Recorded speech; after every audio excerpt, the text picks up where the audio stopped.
अगर तुम एक सिनेफाइल हो जिसे लगता है कि उसका सिनेमा नॉलेज बढ़िया या एटलीस्ट डिसेंट है तो तुम डेफिनेटली इस वीडियो को देखकर शॉक होने वाले हो, क्योंकि इस वीडियो में मैं तुम्हें 5 ऐसी मस्ट वॉच मूवीज के बारे में बताऊंगा जो तुम्हें देखनी तो चाहिए लेकिन मोस्ट प्रोबेबली तुमने देखी नहीं होंगी। And if you don't want to be the guy that says that he is a cinephile but hasn't watched any good movie, make sure to watch this video till the end. And just to spice things up, मैं तुम्हें ये पांचों movies super easy से super hard वाले sequence में बताऊंगा। It's just like a game. Super easy meaning की most probably तुमने वो मूवी देखी होगी, एंड सुपर हार्ड मीनिंग कि लाखों में एक सिनेफाइल हो तुम अगर तुमने ये मूवी का नाम भी सुना है तो। और मैं ये शर्त लगा के कह सकता हूँ कि इस वीडियो में मैं जो सुपर हार्ड मूवी के बारे में बात करने वाला हूँ वो तुम्हें मालूम भी नहीं होगी। तो बिना किसी देरी के आइए देखते हैं, बैठचंद मजा आएगा। तो ये पहली मूवी तुम में से काफी लोगों ने देखी होगी, which is why I've put it in the super easy category। इस मूवी में हमें एक एंडी डूफ्रेन नाम के बंदे की स्टोरी दिखाई जाती है जिसकी बीवी उस पर चीट करती है। एंड एट दिस पॉइंट मैं सिर्फ एंडी भाई को ये कहना चाहूंगा कि श्रीमान आप रंडवे।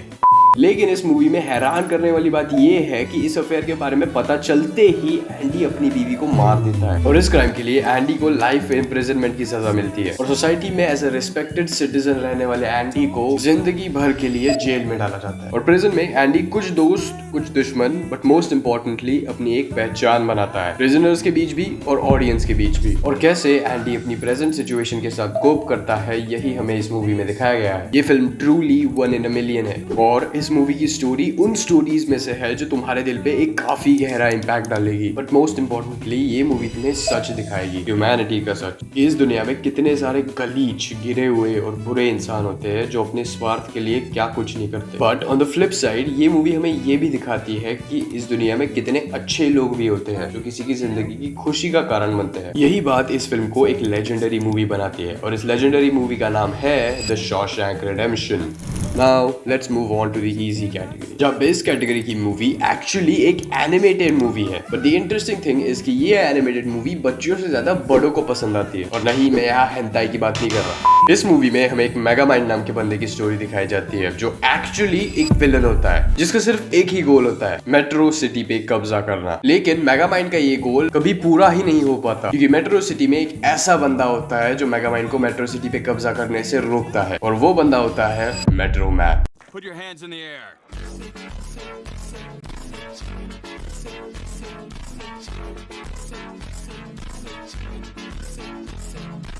जिसकी वजह से मेगामाइंड के मन में सिर्फ एक ही सवाल होता है, मेट्रो मैन को हराए तो हराए कैसे। इसका इवेंचुअली मेगामाइंड को जवाब मिल जाता है और वो मेट्रो मैन को हरा के मेट्रो सिटी पे कब्जा कर लेता है। But what happens after this point in this movie is what makes it GOATed. Usually movies में हम ये देखते हैं कि विलन्स को दुनिया पे कब्जा करना होता है, लेकिन दुनिया पे कब्जा करने के बाद विलन क्या करेगा ये हमें कभी मूवीज में नहीं दिखाया जाता। But that is precisely what is shown to us in this movie. Megamind Metro Man को हराने के बाद मेट्रो सिटी के साथ क्या करता है और अपने राइवल मेट्रो मैन को हराने के बाद मेगामाइंड अपनी लाइफ में कौन सा नया पर्पस ढूंढता है यही इस फिल्म में दिखाया गया है। लाइक मोस्ट एनिमेटेड मूवीज जिनमें काफी वन डिमेंशनल कैरेक्टर्स रहते हैं, इस मूवी में कैरेक्टर्स को एक्चुअल डेप्थ दी गई है और ये मूवी रियलिज्म का बेस्ट रिप्रेजेंटेशन है in all of children's animation और ये मूवी है मेगामाइंड।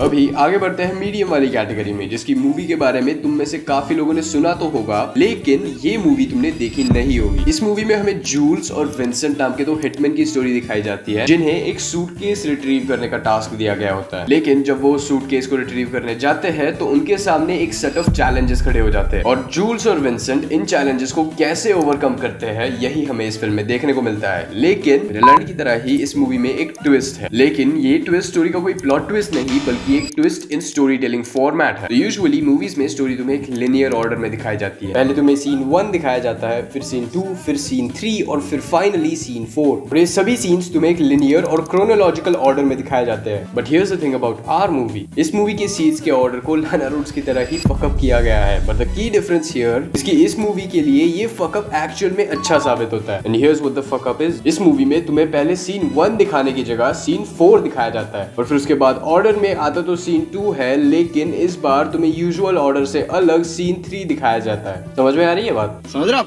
इस मूवी में स्टोरी तुम्हें एक usual linear story telling format की जगह एक नॉन लिनियर वे में दिखाई जाती है। जहाँ पे सीन 1 की जगह सीन 3 दिखाया जाता है, सीन 2 की जगह सीन 4, सीन 3 की जगह सीन 1 और so on and so fourth. And you might think कि इस टाइप का स्टोरी टेलिंग फॉर्मेट थोड़ा कंफ्यूजिंग है, बट ट्रस्ट मी, बिकॉज जितना ये फॉर्मेट कंफ्यूजिंग लगता है उतना ये फॉर्मेट कंफ्यूजिंग नहीं है। And because of its format of story telling you will actually enjoy this movie, which is pulp fiction.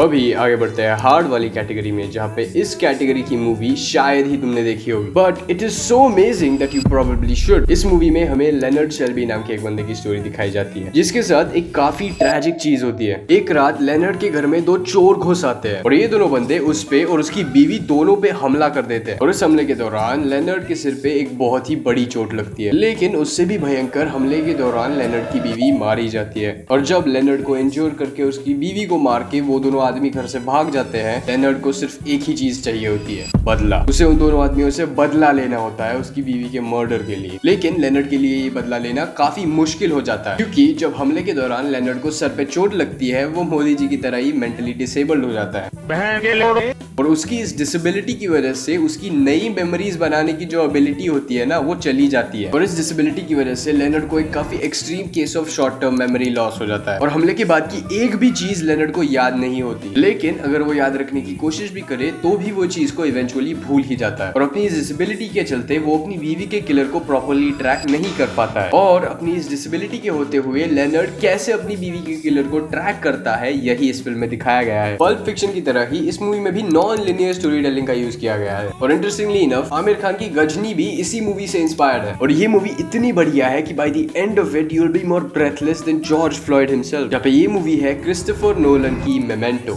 और अभी फाइनली आते हैं सुपर हार्ड वाली कैटेगरी में, जहां I bet you don't know this movie. इस मूवी में हमें मार्टी मैकफ्लाई नाम के एक बंदे की स्टोरी दिखाई जाती है, जिसके दोस्त डॉक्टर झटका डॉक ब्राउन ने एक टाइम मशीन इन्वेंट की होती है। और ये टाइम मशीन यूज करके मार्टी गलती से 1955 में चला जाता है। And here's the problem, Marty 30 साल पीछे चला तो जाता है, लेकिन टाइम मशीन में पीछे जाने के बाद मार्टी की टाइम मशीन में वापस प्रेजेंट तक पहुंचने के लिए फ्यूल ही नहीं बचता, बिकॉज ऑफ विच वो पास्ट में ही फंस जाता है। लेकिन पास्ट में आने के बाद मार्टी पास्ट के डॉक्टर ब्राउन से मदद मांगता है उसे वापस अपने टाइम में पहुंचाने के लिए। और मार्टी और डॉक ब्राउन मार्टी को वापस अपने टाइम में पहुंचाने के लिए क्या सभी चीजें करते हैं, यही इस मूवी में दिखाया गया है। ये मूवी एक परफेक्ट एग्जांपल है एक ऐसी स्टोरी का जिसमें कंपेलिंग प्लॉट और बढ़िया ह्यूमर दोनों हो। और ये एक ऐसी मूवी है कि तुम इसे कभी भी देखो, तुम्हें हमेशा बहुत मजा आएगा। और मेरी इस ऑल टाइम फेवरेट मूवी का नाम है बैक टू द फ्यूचर। आज का वीडियो थोड़ा ज्यादा लंबा हो गया यार, आई नो कि वीडियो थोड़ी सी लेट आई है, एंड दैट्स बिकॉज मैं थोड़ा सा बीमार हूँ। तुम्हें शायद मेरी आवाज से भी पता चल गया होगा। एंड आई थिंक अभी थोड़े टाइम के लिए वीडियोस और भी ज्यादा लेट आने लगेंगी, क्योंकि मेरी एग्जाम भी आने वाली है। But there is good news as well, क्योंकि अभी जब एग्जाम खत्म हो जाएगी तब 2026 में मैं वीडियो पे वीडियो अपलोड करते जाऊंगा। तो